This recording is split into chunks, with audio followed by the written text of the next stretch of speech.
ஒரு ஏழை ஒரு துறவிய பார்க்கறதுக்காக போனான். அவரை பார்த்து, குருவே, நான் மிகப்பெரிய ஏழை. என்கிட்ட என் உயிரை தவிர வேற எந்த சொத்தும் இல்ல.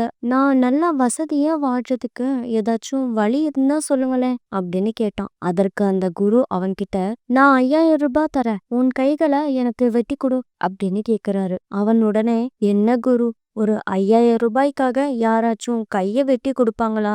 அதெல்லாம் செய்ய முடியாது அப்படின்னு சொல்றான். சரி, அப்ப உனக்கு 10,000 ரூபாய் தரேன், உன் கால்களை எனக்கு வெட்டி கொடு அப்படின்னு கேக்குறாரு. ஆனா அதற்கும் அவன் முடியாதுன்னு சொல்றான். உடனே குரு, சரிப்பா, கடைசியா 20 லட்சம் தரேன், உன் உயிரை எனக்கு கொடுத்துரு அப்படிங்கிறாரு. உடனே அந்த ஏழை சொல்றான், நீங்க எனக்கு எவ்வளவு காசு கொடுத்தாலும் சரி, நீங்க சொல்றதெல்லாம் நிச்சயமா என்னால செய்ய முடியாது அப்படிங்கிறான். இப்போ அந்த குரு சொல்றாரு, உன்கிட்ட உன் உயிரை தவிர வேற எந்த சொத்தும் இல்ல.